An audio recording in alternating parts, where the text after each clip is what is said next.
Good day, ladies and gentlemen. Please take your earphones. Please take your phones so that you can hear me. You take that.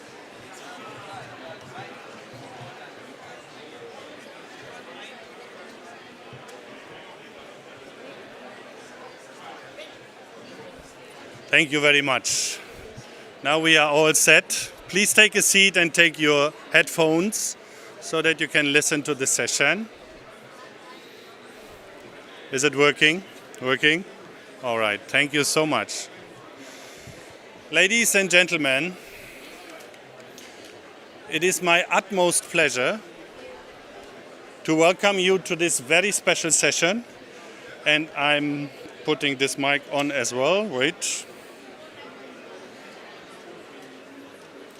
Because it's going to be recorded in Pakistan as well.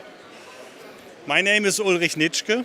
I'm really honored and very happy to moderate this session. And I have a very special honor to be a bit of a bridge builder between Pakistan and Germany. I feel very Pakistani now, since I'm traveling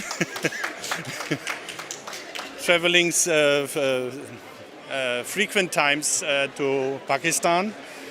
Serving the Pak Mission Society, who is our convener today. The CEO of Pak Mission Society is here, Mr. Adil Sabt, and Dr. Sara, a special advisor, one of the co-founders of Pak Mission Society. I'm honored to say Pak Mission Society is not just any NGO, it is a faith actor. It is a faith-inspired actor who became actually the national convener, if I may say so, under your auspices, Your Excellency, Ms. Romina, for localization, for making the case for the most vulnerable. And I believe that is a very strong statement to say, and it's me who can say that because I'm serving them as a senior consultant. But today, we don't want to just celebrate an organization, a movement to say. We want to celebrate a very intense collaboration, and I'm honored to have Ms. Romina Alam here. She is the coordinator for the Pakistani government on climate negotiations. So give her a big round of applause. Romina, please join us here. And I can say, by meeting her since yesterday, I didn't expect such a powerhouse of, if I may allow me to say that, a powerhouse of negotiations and pushing things that will make a difference in climate adaptation, mitigation, in the loss and damage fund. And this last buzzword leads me to actually excuse our representative from BMZ. He will be 5 minutes late. Our State Secretary of Germany is today here in the negotiations to push other governments, especially the European Union, to go much further than they did so far in the final declaration of COP29. So I think he has a good excuse to be late. But he will join us as soon as the State Secretary delivered his speech in the negotiations. Mr. Sebastian Leshch, he is mentioned here, as you can see. We requested him several times also in his double function, since he is representing Germany on the board of the Loss and Damage Fund in the World Bank. Therefore, he gives us very fresh impression on what is actually happening with the World Bank and the deadlock that is unfortunately happening now with the Loss and Damage Fund due to lack of funding, but also due to lack of agreement on how to implement the fund. We will discuss it. Why? Because we have two countries who have actually in COP27 already, after 30 years of climate negotiations, and I'm almost 60, so I can tell you, being a Bonner, who has the interim negotiations always, the SB60, all the SBs that are in June regularly, under the auspices of UNFCCC, and UNFCCC is based in Bonn, as most of you know. So I can tell you from a Bonner perspective, the Loss and Damage Fund under adaptation finances is a major breakthrough for the most vulnerable in the world. And that's why we encouraged both governments to drop a note in Sharm el-Sheikh already at the COP27 to launch the fund. and it took another year to then launch it in our last COP28 in Dubai. So we are at the edge of really pushing now governments to implement it, and as I usually say, you know me, put their money where their mouth is. We wait for much more governments to pledge. Pakistan, Germany have done its share. The UAE did its share last year with 100 million. If you would see the need for climate finance, you would still say, what is 100 million if you need 30 trillion? But still, it's a first step. And now we are pleading, not just pleading, we are demanding governmental and multilateral organizations to actually go one step further and do the implementation of the fund via localized organization. We will discuss that with Romina, and we will discuss it with representatives from the civil society. And I ask Qamar to join us here on the podium. Qamar Iqbal in this room doesn't need big introductions. He is the localization expert in Pak Mission Society. He served on several boards. He is with the National Humanitarian Network since years. He convened, I can say that, a lot of NGOs, local communities regularly to make the case for the COPs. We were together, I was privileged to have him in Bonn for SP60, and we pushed there already for the next steps. With Qamar, we have a human rights activist, and she, in her own capacity, is not just a human rights and gender activist, I can say. I'm very, very honored to have Senator Samina with us. Please join us on the floor.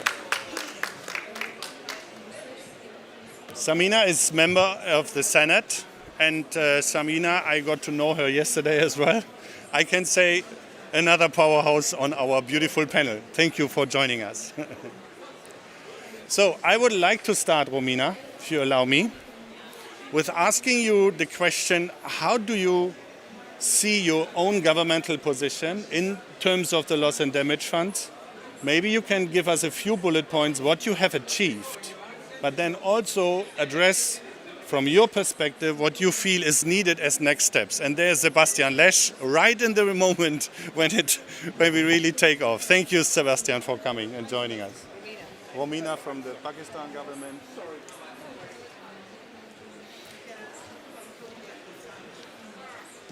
And I'm so happy now the panel is full.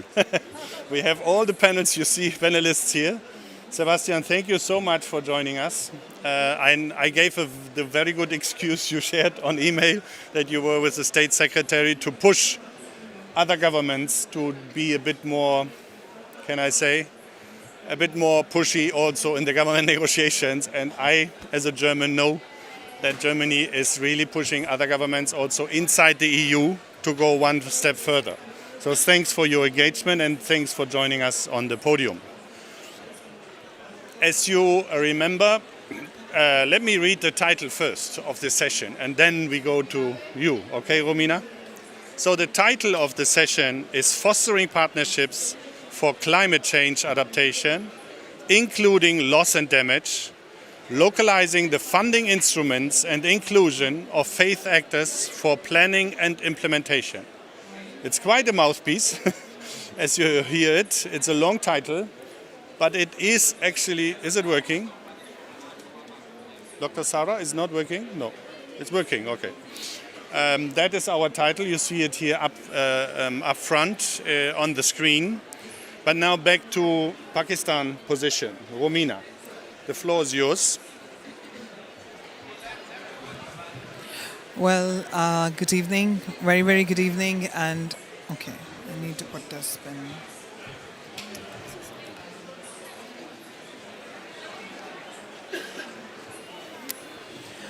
Thank you very much. It's a great honor for me to be the part of the Faith Pavilion. And it's a great honor, and I really want to say thanks to Madam Sarah, Park Mission Society, and all the faith actors who are here. And of course, it's a great way, a great journey they have. And I'm really proud that the way they are working in Pakistan, it's one of its own kind. And I think it's a great example for the region as well, in fact, globally as well. And I really want to say thank first to the German government and the German people, the people from the Germany, because we all know, I'm really glad the example you quote, that the bridge. So we still know the bridges which been construction being done from the Germany, it's always been a strong path. So I always believe in the quality of the Germans. So I really appreciate that, and I'm sure that this bond will be remain forever, and as much as it grow more older, it get more stronger. Now getting back to the subject and the question which you have asked to me about the loss and damage fund, the activities, the local solutions and local things. You know, the position of the Pakistan. We all know that Pakistan is one of the vulnerable country which is on, almost on the top 5, among the top 5 vulnerable countries. And the challenges which Pakistan is facing in 2022, the floods and the disasters which happened, I don't call them the natural disasters, because we all know that these disasters are made by of course, the developed countries. So these are the man-made disasters. And Pakistan, which is one that we are the developing country, Pakistan is facing so many economical challenges, and the climate change impact of the climate change, the biggest impact is on the top 5 countries. Of course, Pakistan is among one of them. And then, when we talk about the funding situation, the solutions, I'm sorry, I'm not happy with that. And happy is not the word for that from the government perspective, as being a climate change activist as well. It's a sad situation. We are making our solutions by taking the loans. And EU, when it comes to European Union, of course, through you, I want to raise this voice. Of course, today was a great day when we have got a great achievement of a global shield project was being got in Pakistan. And again, it's always, of course, the German is they have pledged, and that is beautiful thing about that which you pledge, you're doing it. But why the things with the developed countries, they pledge, they're not doing it? Those things are not getting towards our country. That is the biggest challenge. Like my kids, like in Pakistan, Punjab, the children from the Punjab, they are suffering like anything. They're getting more and more diseases, like, respiratory diseases, infections, like we are suffering a lot. So, we are doing whatever in the government capacity along with the private and corporate and public sector. But the responsibility towards the developed countries and the loss and damage fund which they have commit in the Sharm el-Sheikh, they are unable to deliver. So I believe it's when it comes to faith, when it comes to promise, of course, how you can these countries can talk about when they have not delivered what they commit to those people who are the vulnerable people. And the things they are earning from their resources and killing those who are vulnerable countries. I think it's a huge challenge and a huge issue which Pakistan is facing. And I think that is the reason I believe that we need to be engaged more to the faith when it comes to faith as well. The organizations, like I really like to be, I've been to several pavilions, but this is, I believe, the pavilion which is peaceful, where I feel that it's faith. We have to get it done, the things. Because my faith is that I have to get it done. And when there is belief, the faith, of course, the God has said, like, of course, you all must agree with me on this, that where there's a faith, if you have a small, tiny faith of a seed, equal to seed, you can move mountains. So I came to the people who believe in faith, whose faith is there. I don't believe in interfaith harmony. I believe in faith.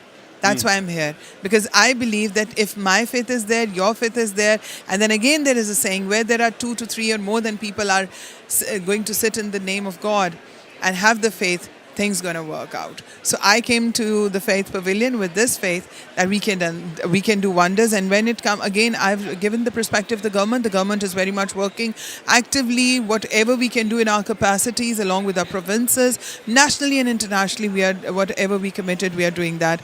But from the loss and damage fund side, I has given because from Pakistan, in all the negotiation, mostly people are saying that I'm very strict, I'm giving a strict statements or rigid statements. But yes, that's true, because Pakistan is not talking about ourselves. We're talking about all vulnerable people, all vulnerable countries, that the developed countries which they have commit, they have to give that. Yeah, so this is my perspective on the loss and damage. Thank you so much.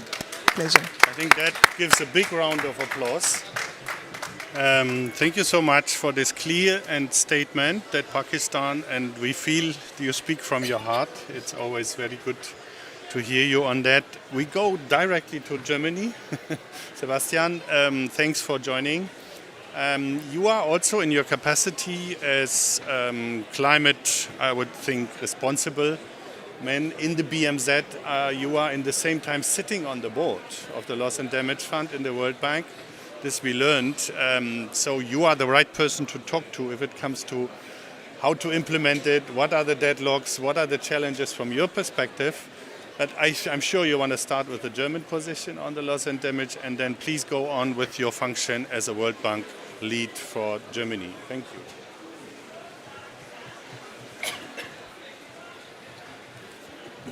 This one or this one? Both. Both. You have to speak into both because I it's have to recorded. speak in both mics. Okay. Yeah, it's recorded in Pakistan and in Germany. I and see. internationally. Okay. Wonderful. I'll speak in both microphones. Thank you very much for inviting me. It's a pleasure to be with you. I've come here because I think this is a very important conversation to be had, and I'm noting and recognizing the criticism that is there. I want to acknowledge first that Germany and Pakistan have a very good cooperation in many things, among them energy and climate. And Pakistan just not necessarily had an easy time during those last months, has achieved quite a lot. Carbon market strategy guidelines, for example, renewable energy targets. So there's lots going on. My compliments for that. Pakistan is also a pathfinder country for the Global Shield Against Climate Risks, which is an initiative that the G7 under German presidency and the V20, the most vulnerable countries, have jointly started 2 years ago. We are thankful for the leading role that the Ministry of Climate Change and Environmental Coordination has taken on that in driving the implementation of that. The national process is going on in the sense that stakeholders are coordinating, risk is being assessed, so hopefully we can come to also disbursement from the Global Shield quite soon. I want to sort of recognize that in the beginning because we are sort of joint front runners in the whole loss and damage sphere, right? While the fund for responding to loss and damage is being constructed at the moment, and I'll talk about that in a second. I just want to note that this is not a fund in the World Bank, and I'm not working in the World Bank or anything, not at all, right? The Fund for Responding to Loss and Damage is a fund under the UNFCCC, which is an independent fund. What we have done is that we have entrusted the trustee and secretariat role to the World Bank, but that's an important difference. Trustee simply means the bank account sits with the World Bank. You have to have a bank, everybody does that. And the secretariat is an independent secretariat just hosted by the World Bank working for the board. So the board is the body that is responsible for what the fund does and how the fund will operate. I'm insisting on that because there's lots of confusions about the role of the World Bank in this whole undertaking, including the notion that World Bank means loans and that's not really worth anything. That's not what's happening, right? So whatever the fund is going to be doing is going to be decided by the board. Now, we think that this fund for responding to loss and damage is a milestone in the negotiations. It's an important signal of solidarity. We are right now in the process of operationalizing it. Operationalizing meaning we've done the administrative steps. That means the hosting agreement, the trustee agreement with the World Bank, also the hosting agreement for the board, which has a seat also in the Philippines that have granted us legal personality in order to do this. What we're doing now is we're starting discussions on the operational model of the fund. So all those who argue that fund only does this, fund only does that, fund is not delivering, they are all wrong. Yeah. The fund is not even started yet, right? So please don't prejudge things. We will get started. The operational model is going to be discussed in Manila in 2 weeks' time. So beginning of December, we'll have the 4th board meeting. And then next year, we're going to have another 4 board meetings throughout the year.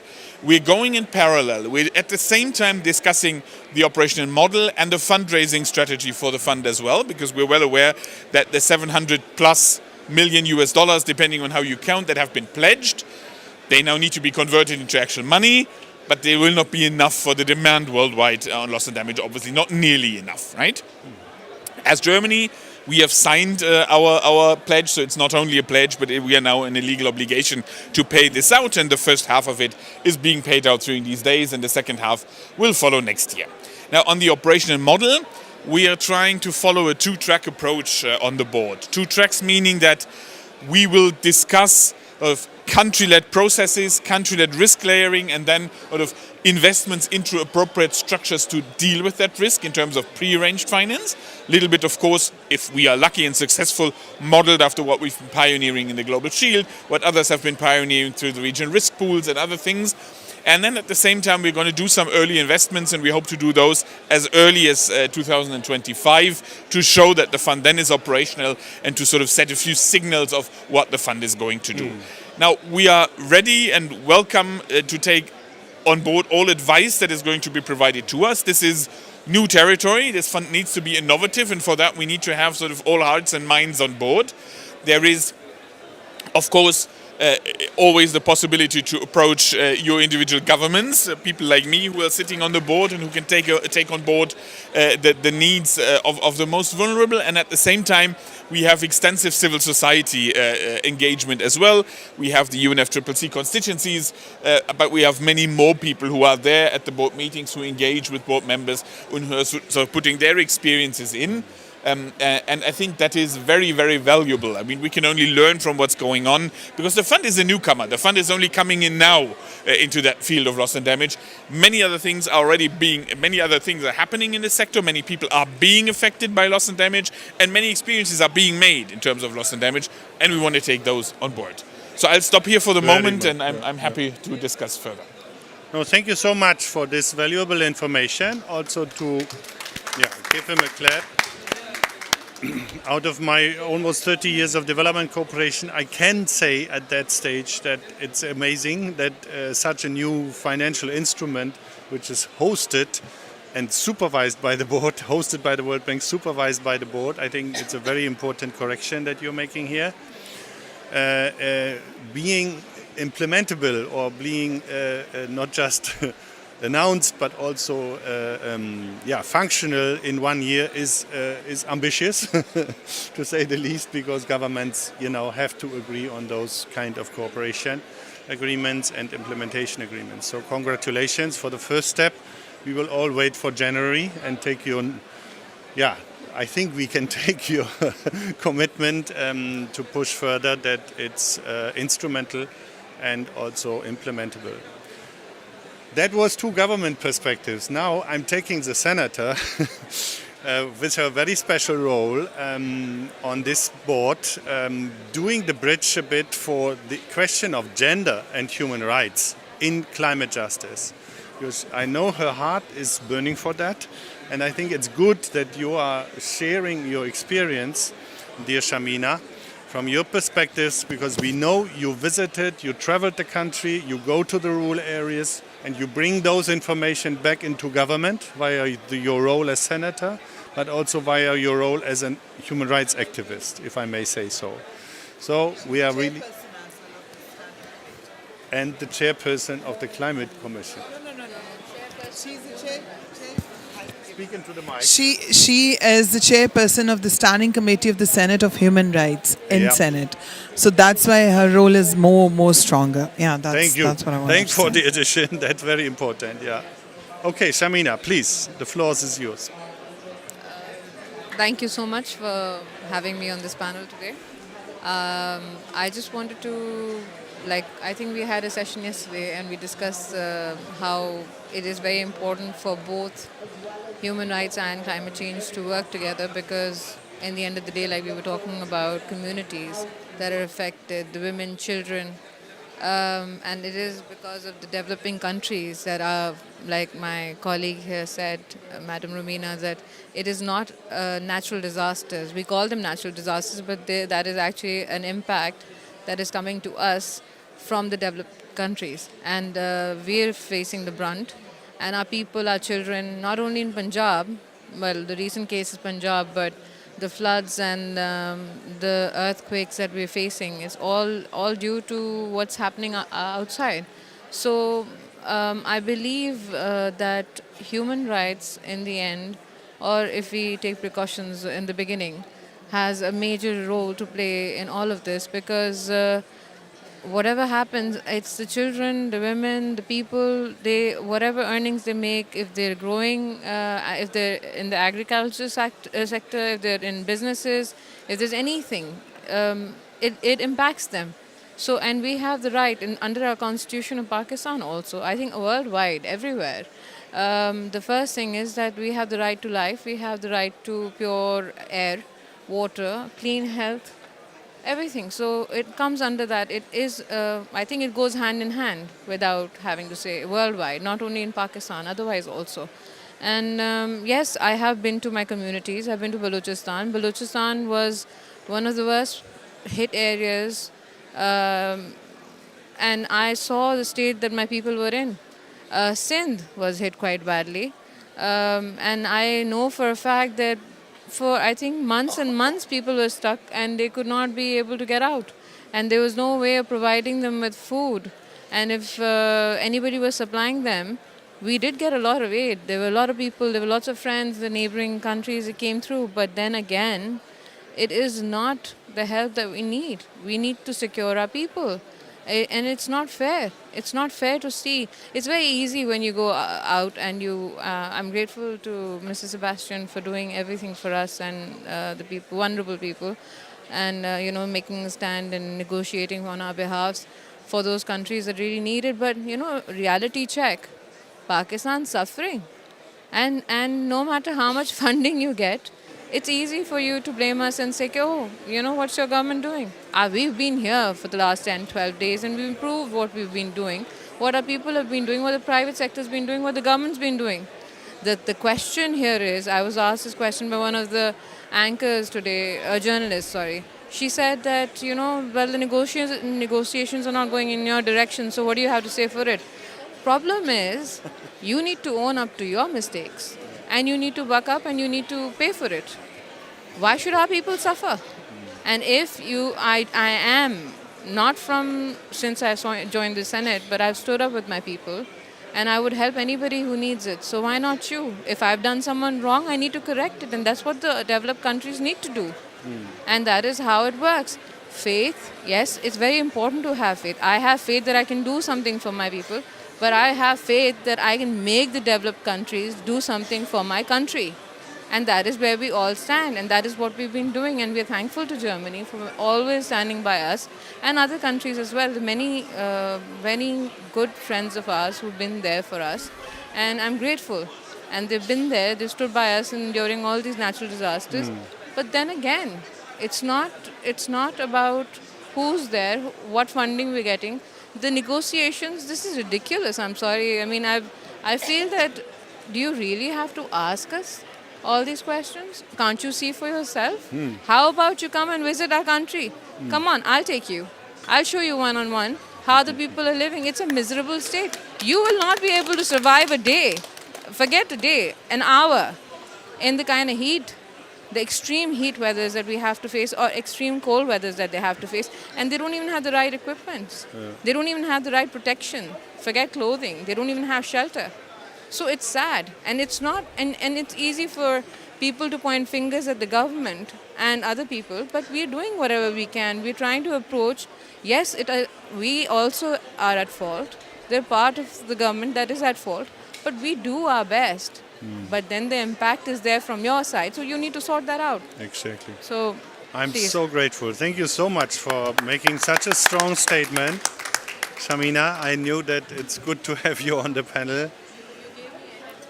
I must say myself, I visited the country before I started supporting PMS as a senior advisor in strategy development and all that. I insisted, Adil Sabt will confirm that, and all my colleagues from PMS here. I traveled 4,000 kilometers just 2 months after the big flood. From Karachi up through Sindh, I made a long journey. It was about 6-8 days. We traveled the country, and because I wanted to see it myself, what really happened. And what you are describing, 1/5 of the country was underwater. Some areas constantly underwater. What that means in terms of agriculture, livelihood, a shelter, all those things that you are addressing, Samina, I think if you see it yourself, it makes such an impact. And I live in Bonn, in a very nice city, Mr. Leshch, next to BMZ actually. And we had Ahrtal, the flood in Ahrtal. It's a valley that was flooded and half of the houses were destroyed by the flood. So when I talk in Germany to my compatriots on climate justice, and that's exactly what you're addressing, then I say, imagine Ahrtal plus 100. So the Rhine River would rise and would flood 1/5 of our country. That is what Pakistan went through. It's incredible, it's unbelievable, and it's unprecedented. So I think this kind of dimensions have to be noted when we are discussing this issue, because the facts are, and I'm so happy you're addressing it, Samina, the facts are that country like Pakistan is responsible for 2.5% CO2 emissions globally, while being with 250 million people, a high density country in terms of population. And where do you flee? Are you going into the mountain when the flood comes, where there's nothing? So I'm not going into details more because we have an activist on localization here on our panel, Qamar Iqbal. Qamar, your points on climate justice, on what you expect as a spokesperson also of the localized NGOs and faith-based actors. You are convening them regularly under the auspices of PMS, which has strong support also from Humedica, KNH, a lot of INGOs, Germany-based. They are actually here with their logos in our face pavilion. I'm very happy. Qamar, your perspective on climate justice.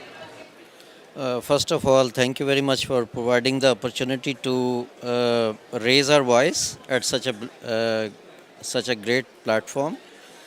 And as I will talk about from two perspectives. One is the Pak Mission Society perspective, and one is the, as you mentioned, that we are convening many networks in Pakistan, and not only raising our voice at the national level, but also at the regional and international level. So if we talk about the work from Pak Mission Society, so we started the journey with the global discussions by aligning ourselves with the global agenda of intersectionality of humanitarian aid and climate change. And we started our journey from COP28 specifically. But as far as the organization work is concerned, so we are working from last 10-12 years on climate change adaptation side with the communities to have indigenous solutions coupled with the innovations and all these things, that how we can build the resilience among the communities so that the effects of the disaster could be minimized.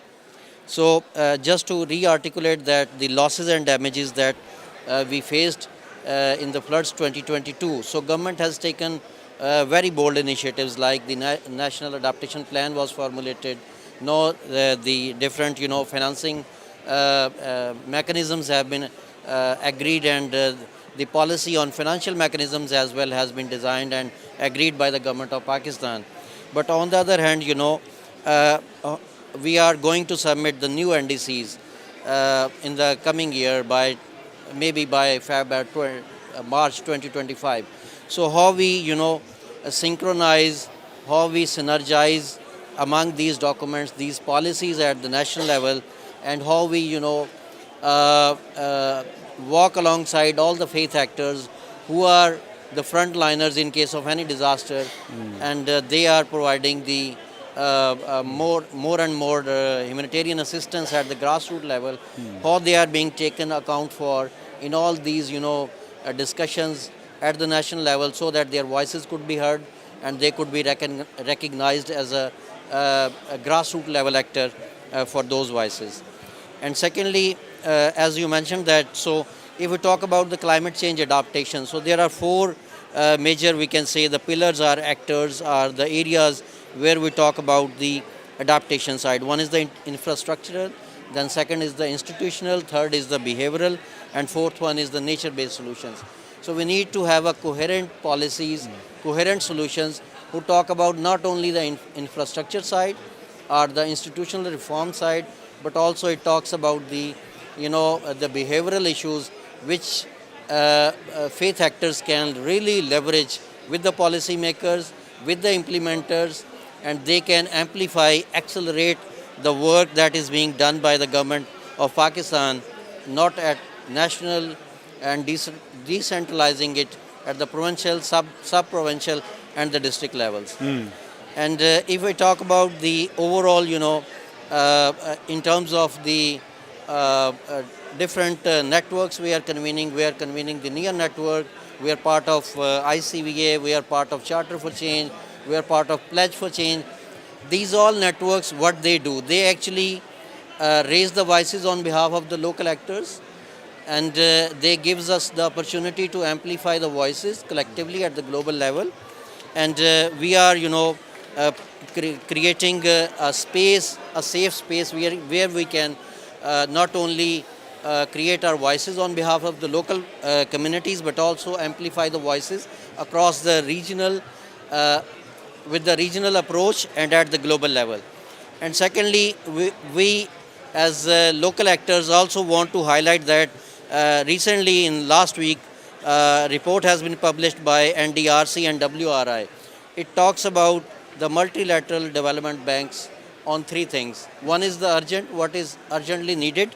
So urgently we needed to financing towards the whatever the goal was defined as $100 billion, but also we need to have a more ambitious NCQGs at COP29. So we are expecting that it should be more ambitious goal, so that the needs could be fulfilled by for the communities.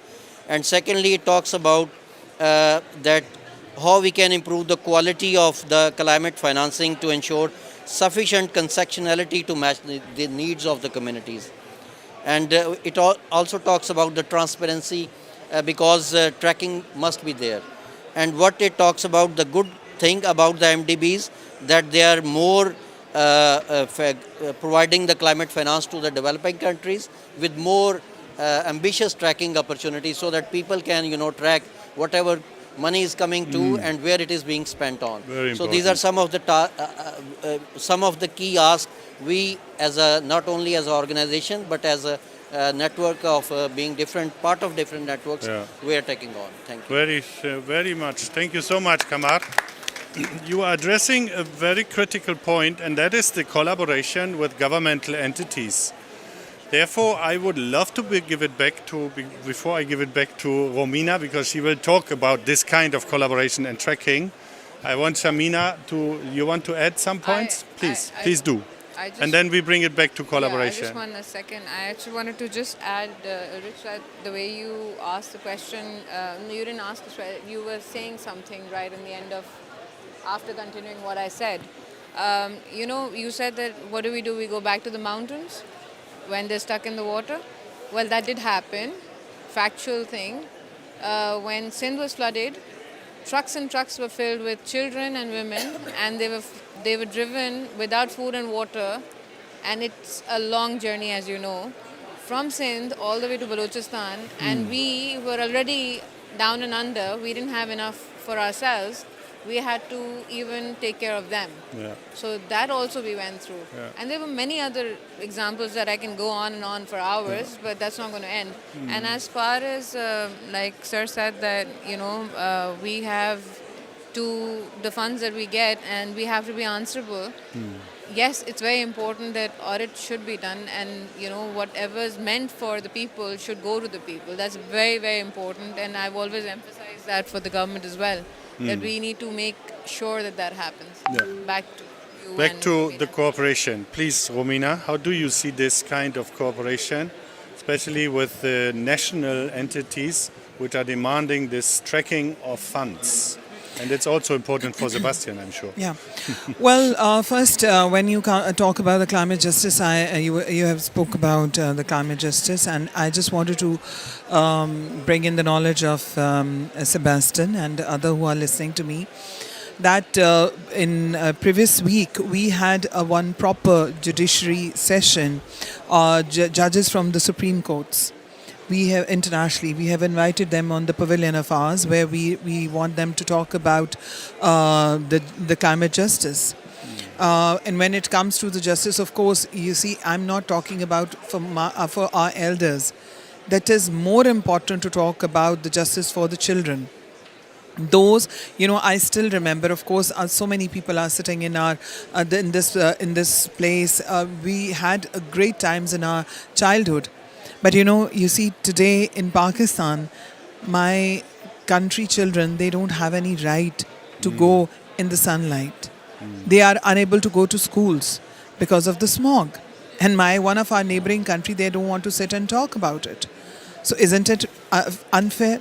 We still remember that in the winters, Madam Sara is here, in Pakistan, in the winters, we still remember that we used to sit in the sunlight with our elders and have the dry fruits and preparation for the Christmas and for the Christmas holidays, having dry fruits, having oranges, teasing and baking a cake and hunter beef and lots of things. But now they can't do that.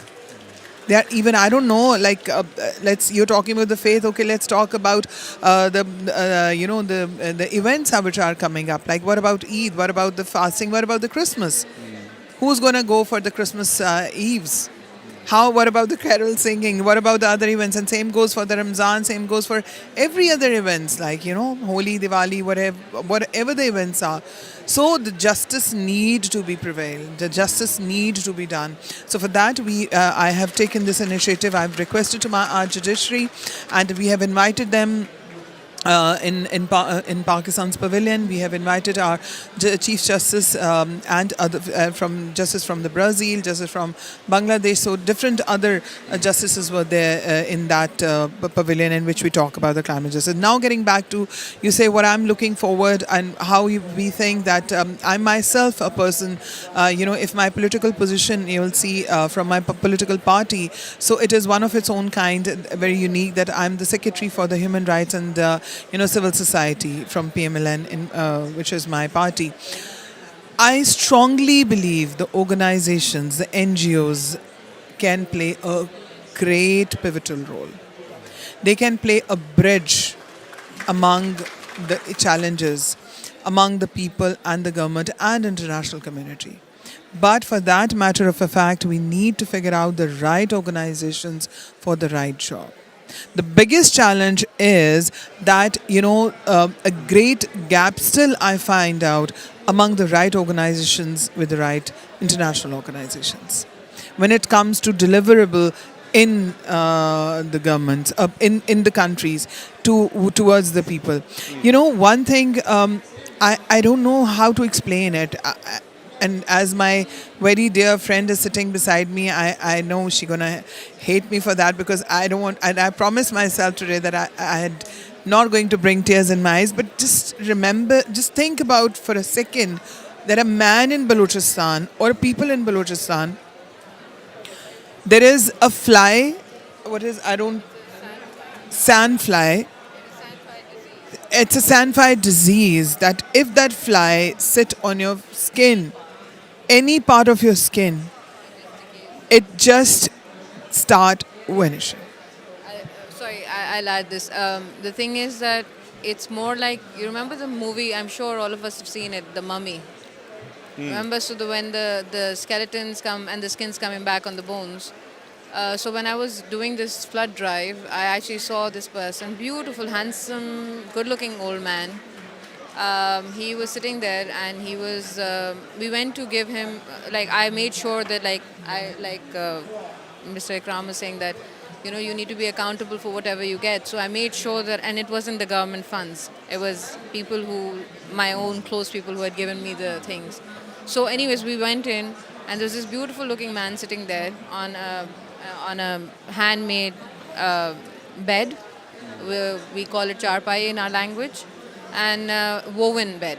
And he was just sitting, and I just looked at him, and somehow I just went and sat next to him, and I saw his face.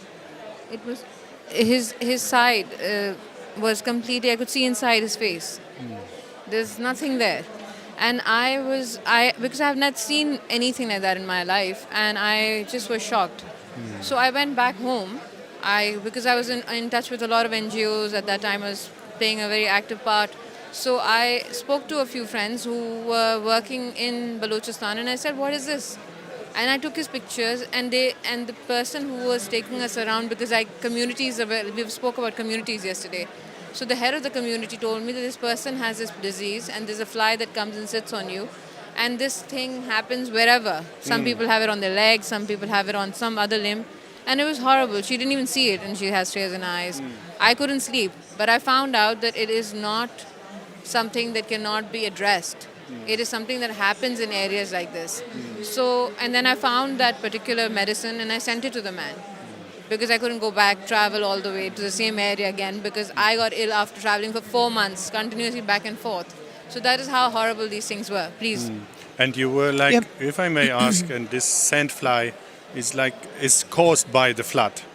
It is related. It is a disease. It's in desert island, and then there are so many diseases are being, like, because of smog, respiratory diseases are becoming more.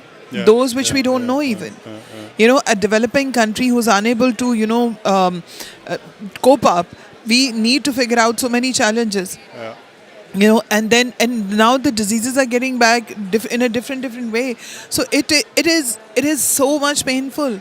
So of course recently in Balochistan, I have done, along with Samina, we have done one project that is called She Power, along with the support of the Chinese embassy, and that is on the hygiene to educate the girls. It's so important. We are trying our best, and we try just to engage the schools. For God's sake, I wanted to request to everyone over here that yes, it's very important to invest in youth. But youth is not future. Youth is present. Future is children. How much we can give or deliver to them. Because it is more important. So organization, and then when it comes to faith-based organization, please, I have all the hopes in them now. More. Why I'm saying it's important because no matter what you're going to do, no matter what I'm going to do, but when some faith-based organization going to come, but again, I wanted to say over there, those are being highly literated and knowledgeable, who know the actual the meaning of the faith is. What Bible is saying, what Quran is saying, what Gita is saying. Because every religion guides you, of course, harmony, to help and share and care. Nobody is going to say, go and kill someone. Of course. So, that is more important than when some actual faith leader with the right approach, with the right knowledge is going to say something to the people. Then only things can better in a way change. So I have all the hopes in that. And then you see today in Pakistan Pavilion, I'm glad that yesterday you came, and so few people who from the day one till now, they've seen, I believe a lot in the, private-public partnership, civil society organized, because civil society is one of the key components which can play a great pivotal role as their brain, as their eyes, and they can, they can stand and they can say that, listen, Romina, you're doing wrong. You are answerable to this. But until and unless, if I'm not getting the right, because you see, governments alone can't do anything. That is the reason EU, I am very much, I wanted to say this. I wanted to ask from through this forum as well, to EU or to other UN and everyone who is a very much high-rise flag raisers of human rights, that, excuse me, isn't it a violation of the human rights? The children are suffering. What's happening around? Why the wars are being so much? And what is happening in Gaza? What is happening here and there? It's all the violation of the human rights. Nature is, because now there is no boundaries, no borders. Because now whatever is happening, suppose if something, God forbid, is happening in Baku, the impact of that is not going to stay in Baku. And that is going to go travel.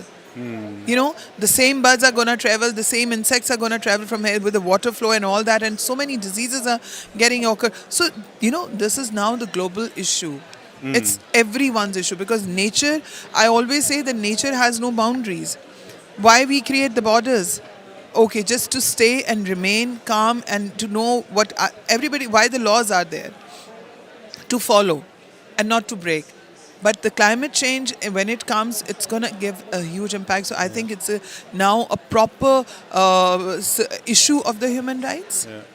climate justice, of course, needed. So for there, the right organization can build up a right, I think it's right time now, because it's now or never. These organizations need to collaborate. They need to put the pressure on the UN, on the EU, on the all developed countries that come and give the answer. Why this is not happening? My dear, this is not going to be done. Because I boldly want to say that, okay, fine, so many things being done, but please don't create the traps for the developing countries. I very clearly wanted to say, either I heard or not, I don't care about that, because I want to raise the voice for my people, because, okay, the funding are there, but then the access towards funding is critical, crucial, hard. Those countries, everybody is saying that you need to get the best projects being made for your countries. But we don't have that access. We don't have that expertise. So why can't be, we all know that when somebody wants to sell some product, they invest a lot on the marketing. So why not? We are getting that support on that way. So I think it's very much important to go in that side and ask these the developed forums, and specifically, either it's IFRC, either it's UN, either it's EU, either it's whoever. So for me, it's more important that all vulnerable countries and the children and the people, everyone, even the living species, they have the right.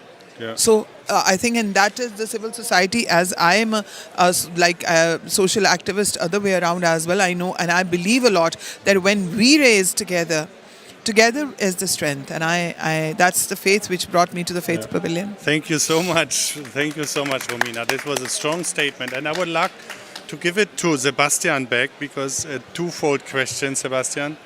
You heard these strong pleads, and I'm sure it touches your heart as it touches ours. But I have another also second layer question, not just in terms of instrumentalizing, implementing those adaptation funds, but also Germany. And I was personally involved, as you might remember and know.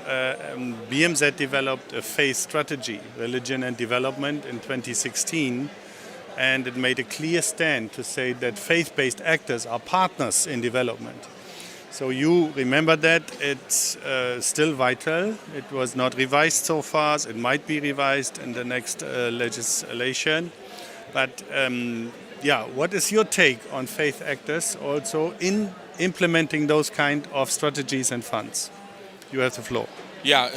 Thank you very much. And indeed, of course, it is touching to listen to this. I mean, the floods in Pakistan were widely reported in Germany. This is not something that has gone unnoticed, but having this first-hand account, of course, makes a difference of understanding how impactful that is. I think it's important to note that as loss and damage events, as we call them in the climate jargon, are hitting all over the world, this is nothing that Europe is not affected by. We've seen it in the Ahr Valley in Germany. We've seen it in Spain only recently. So slowly, I think it's sinking into populations' minds also in Central Europe, that this is a global problem. This is not something that happens somewhere far away, and it's not something that is sort of a humanitarian issue that might or might not occur, but this is something that is going to occur on a regular basis all over the world, and that we need to adapt to and deal with. And that's the averting, minimizing and addressing logic that we have in the loss and damage discussion. I think what I've also taken from the discussion is that we need that holistic approach. I mean, you had examples from the health sector, you had examples around migration, internal migration in this case in Pakistan, from education, what are children doing. All this needs to come together, and development policy tends to treat these sectors individually, right? There's an education program and there is a health program and this and that. I think it's quite important to look at this sort of in a holistic way when you design on how to deal with climate-induced risks for loss and damage in a particular country. And then, of course, it's all about national systems. I mean, there's very little point in coming in and doing a little project here and a little project there and doing something here and there, but it needs to be done through national structures. It needs to strengthen those national structures so that they can perpetually deal with the risk, because this is not something that is going to go away. And of course, faith-based actors are a major partner in this. You've mentioned the strategy that we have dealing with faith-based partners. We are funding faith-based organizations very regularly. Some of the logos are right there that we are cooperating with. I think civil society organizations, and among them faith-based organizations, are at the forefront. They are in places where no international organization is, where no development organization is. So they have the first-hand knowledge. They have the access to people there. They know what is needed, and they can provide that directly to the most vulnerable. So faith-based institutions are a major, I think, pinnacle of what we are doing here. Thank you so much for this clear statement. And I think I can add on here that the part logo, which is in the middle here, as you can see,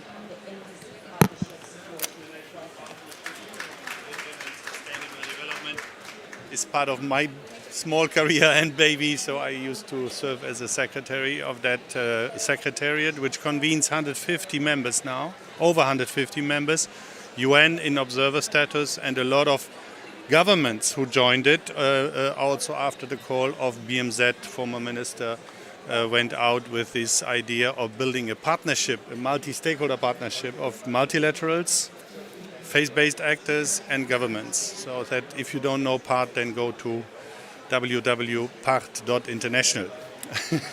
Do a bit of promotion for my old institution. So, but with that to say, I would love actually, Romina, I'm still having your amazing statement in my ears. Samina will add on that, I'm sure. But before you add on, Samina, it's very difficult to moderate these two ladies. No, I'm joking. No. We feel oppressed, you know. No, I'm teasing. No, I would really love to open the floor because we have a very distinct community here present in this Faith Pavilion. I'm very happy to see you all here, and I'm sure you have lots of questions to this distinguished panel of experts who are dealing with these things intersectionally. That came such across so powerfully. We will close in 5 minutes, I promise. I know you have a tough schedule. But let me open for Brigadier Edgar. Can we have the microphone here, please? One question or comment, please, Edgar.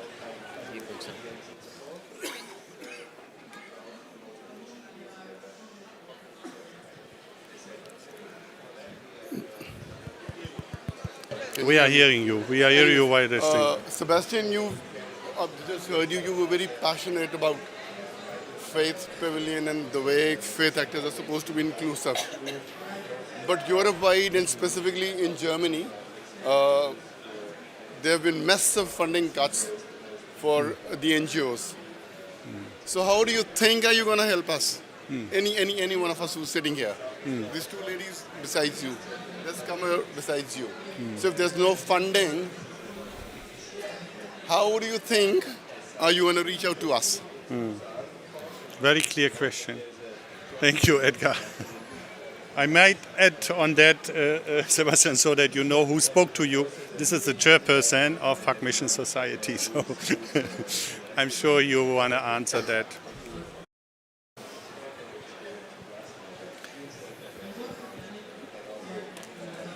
I have to take the headphones off. If not, Yes, I hear please, myself. please, it's fine. This is very distressing. So thanks for that very clear-cut question. Look, you said in the end that there's no funding. That's not true. There is a lot of funding for civil society organizations from the German budget. It is true that we have had budget difficulties in the sense that the budget has decreased a little bit, but by a certain percentage, I would say like 5% or something. That's not no funding, right? There is still ample funding for civil society organizations out of the German budget, both in terms of sort of things that we fund with German civil society organizations, and some of them are on the wall here that then fund things through their partners in developing countries. That's the case in Pakistan in a number of cases. And also we fund civil society organizations through our presence in country at times. So there are multiple channels. I am aware that it's never enough, and I'm going to acknowledge that, obviously. Funding is never enough, which is why, of course, we're also looking at which kind of funding is how effective, how does the funding fit in the overall programming with the country, is the country government willing to walk the walk and talk the talk. I mean, you were mentioning this. I mean, lots of this is about national accountability as well. Yeah. So there has to be a balance of things in there. This is not a free for all. This is German taxpayers' money. What I'm representing is German taxpayers' money. It's not donations, right? Donations is a whole different setup of that. But there is ample funding, and we're not leaving anybody behind. Yeah. Thank you so much. Let's continue we collect 3 questions and then we go on back to the panel. Do you agree? Are you happy? Let's collect 3 and then we try to finish in time because these distinguished guests have a lot of commitments. I just want to comment. Speak to the mic. I don't have a question. I just want to comment. Likely there is going on NCQGs and para 60 and para 69 actually excludes grants. They talk about concessional loans and loans. I have just attended a meeting over there.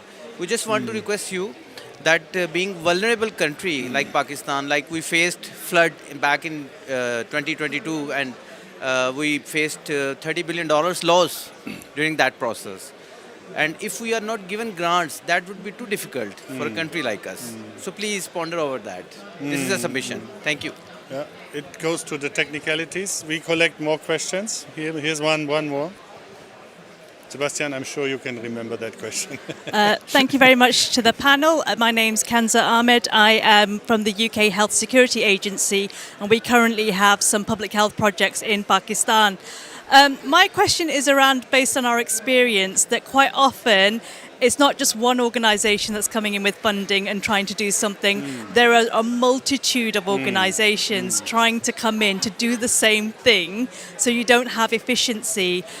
What do you think needs to happen in order to better coordinate the multitude of agencies that are coming in, trying to do the same thing in Pakistan and indeed other places as well?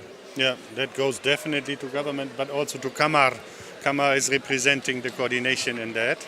One more question, or is it fine for the time being? Okay, Romina, you start, and then we give it to Sebastian and Qamar. Thank you. It's a great question you've asked. This is something which I'm working very closely on it because, my role is I'm the coordinator to the Prime Minister on climate change and environmental coordination. So what I'm doing is that I'm trying to provide a sort of a forum to all the organizations who want to work. What I've done because in Pakistan, after the 18th Amendment, all the provinces are being independent, right? So what we are doing, as I tried to engage all the provinces. So anything, and that is the biggest thing, that what we have done, that we have engaged the climate change and health, climate change and climate justice, right? And of course, human rights, right? And I'm myself a great supporter and a worker, a proper, passionate worker of SDGs, because for me, nothing is bigger than SDGs agenda, right? So everything comes under the umbrella of that. So what we can, what we have offered, and still, if you feel any challenges, please do let us come, because we are planning in a way that how we can engage and which is needed, because, problem is the people are working in the silos. Yeah. And another, I'm sorry to say, please forgive me on that. I have this little issue of, talking very straightforwardly and bluntly. So, the biggest challenge is among the organizations as well. One NGO don't want to sit with another NGO. No, I don't want to do this. I face every day. Like one day there was, I don't want to quote the issue, but for that, 20 organizations came and see me in 1 week, and I said, excuse me, I was just sick and fed up in the first week, and I said, excuse me. I called them all and I said, please, you all want to work on one thing, but I'm not interested in one thing. Why don't you all sit together, and I'll provide you the forum, all of you sit together and decide that what you can do, and then how we can bring a good impact, more better impact, because we have lots of 24 million people in Pakistan, more than that, right?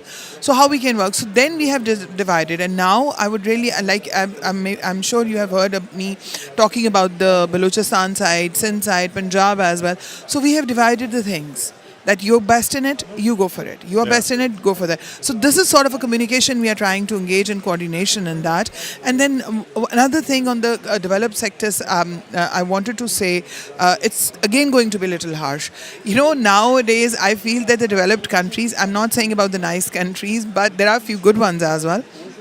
those are very responsible. Like I really want to appreciate Germans. It's not that I'm sitting in the pavilion, that's why I'm saying no. It's a faith pavilion, not Germans pavilion, right? But you know, it's good what they pledge they do. But mostly, I think the developed countries are they want to maybe finish the developing countries, because they don't need a war to do it. They have created and they're just staying on their things. But my friend is also saying the same. So from both of us, this is a combined statement which we are giving. You know, they're not doing any more war. In one place they are doing it, but on another side they're saying, okay, go, just get finished. And that is what is happening. So I think the most important key is collaboration, coordination, and please, one thing, because more of the organizations are here, they also need to be decided as well.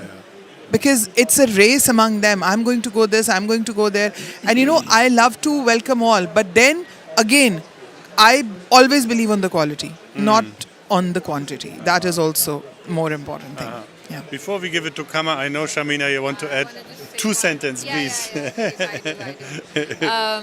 So coming back to your question, just want to add on to what Romina said. What she was trying to say about the developed countries doing this to us is not, it's basically you don't have to come to war with us, you're killing us through your climate, right?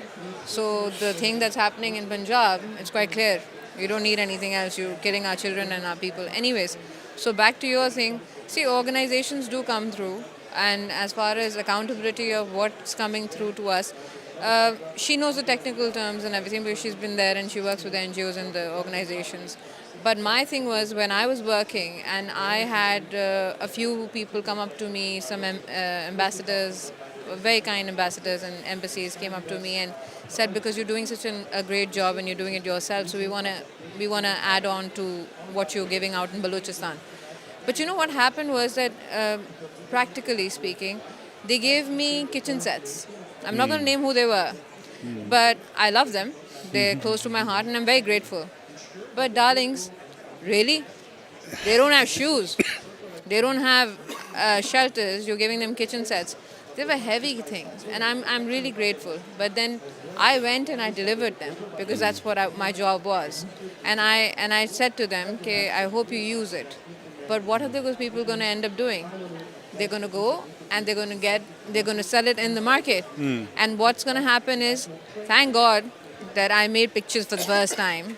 And I went and I gave them evidence that, you know, everything has been given. But when it goes back in the market, because it wasn't something that they needed, that is the problem. You guys need to identify what is the need of the hour.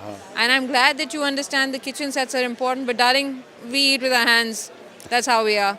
So, you know, like things like this, you guys need to make sure that, you know, the organizations don't waste your money on stuff like this. Give them what they need. So I'm done with it. I think it's very clear, and Qamar will speak to it because it's one of the major principles. Qamar, do no harm. One of the other experiences I shared with my friends in Pakistan was even handing out those kitchen kits increase the prices in the market, and then it's really destroying everything. So sorry, I couldn't hide that. Qamar, how are you ensuring quality in that regard? Thank you very much. I think I want to echo Ms. Romina, like not only two C's, collaboration and coordination, but we need to focus on, like responding to the question, we need to be two more C's. Like one is the coherence and one is the complementarity. Like how we can, you know, co-create among ourselves as a civil society, how we can complement each other rather than, you know, inventing our own wheel, how we can complement each other's, you know, and coming up with a multi-sectoral approaches rather than focusing on one, we can say, standalone problem of the communities, how we can come up with a multi-sectoral solutions within those communities, how we can complement each other.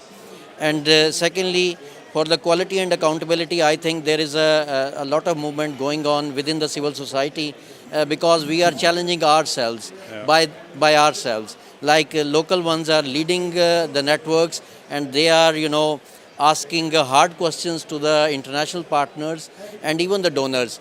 Like in the recent, I want to mention in the recent Grand Bargain meeting, we highlighted this question that we need to, you know, set up a national reference group where we can, you know, ensure that whatever is coming in, it is being spent with the quality, and the accountability frameworks are there so that we can have both quality and accountability. And at the last, I also wanted to highlight one of the key point here for on behalf of the civil society, because I don't know, there might be more time to me, because we are hearing arguments that those who are responsible to provide financing, they don't have enough resources in relation to the needs of the people. But on the other hand, it's very difficult to understand and grasp that 9% expenditure on the worldwide defense has been increased in the last year. Yeah. So it means we cannot remain passive. We need to be very active. We need to be very vocal, because death is given priority over life. Thank you. Yeah. Thank you so much. I think that's a very strong statement. And since I know that my dear friends here, Romina and Samina, have to move on to the next panel at 4, I'm giving you the final word, Sebastian, to close our session with some perspectives. What are you expecting? And I give you that.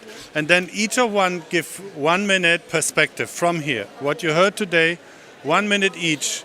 What is the perspective for COP30? Because we all know that for Brazil, this will be a major step in replenishing all these instruments which are on stake. Perspective for COP30. What are you expecting? What are you fighting for? Well, look, the replenishment actually happens here, if you want to call it that. It's not a replenishment, but it's a finance negotiation around the NCQG. You were mentioning earlier questions of loans and grants and so on. The only thing I can assure you is nobody is forbidding grants or something. I don't know where this is coming from. But this is, of course, the talk about of the two sides that we're having here. We have national obligations around the nationally determined contributions, around mitigation, especially in those countries that pollute. And on the other side, we have climate financing, which is a prerequisite for implementing what is going on nationally, right? Two sides of the same coin. So that's how we are looking at those negotiations. They're going on here. My recommendation would be to look at if we can close this here, because obviously, looking at the geopolitical landscape, it might not be getting easier next year, Exactly. right? So this is our perspective that we are bringing to this. COP30 in Belém is going to be very much about adaptation and about loss and damage. And I think that is a good thing to shift focus back to this. This is the moment when the national adaptation plans will be presented, will hopefully gather a status that is comparable to what's happening in the NDCs, and I think that's the moment to talk about sort of countries' needs in terms of adaptation. So that's how I look at this. Just to underline one point that you were making, very much sharing the point on donor coordination, be it governmental donors, be it civil society organizations active in countries.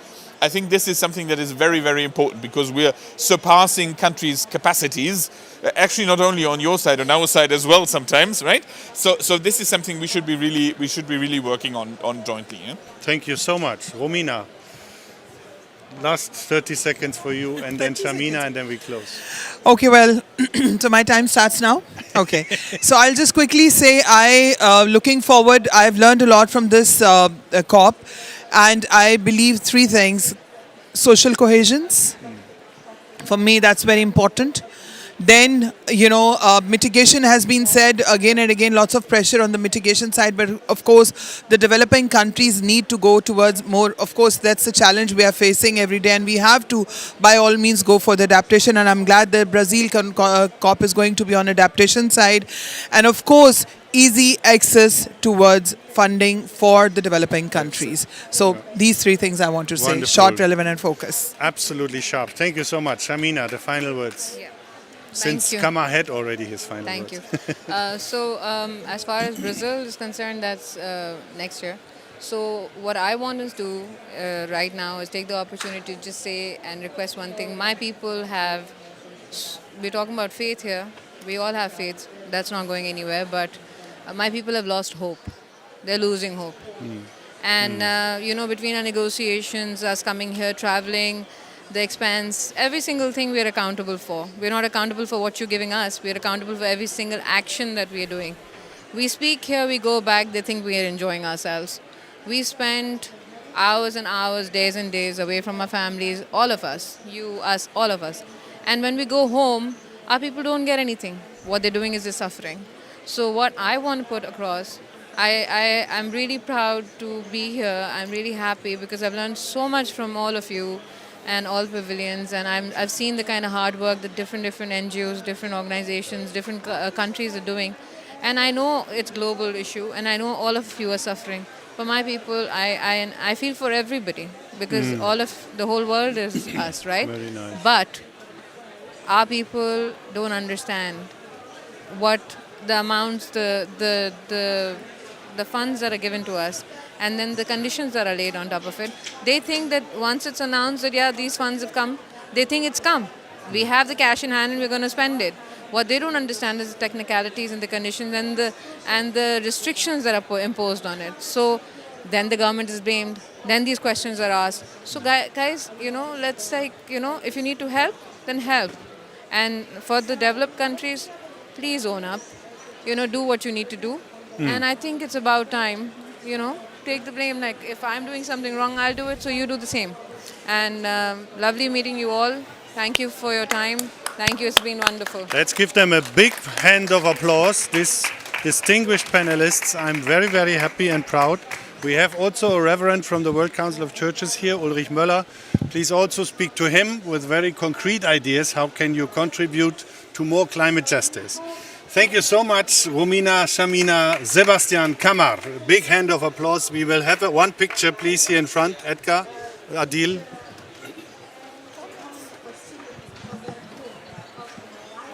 Lovely meeting you. Thank you for the good discussion. Keep up with the frankness. It's good.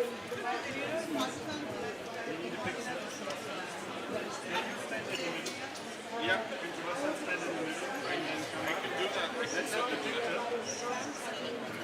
Where do you want me? You want me here? Yeah. Adil, Edgar, can you come, please? Come. Where's Adil? Adil? Come this side, or Adil the other side. Excellent.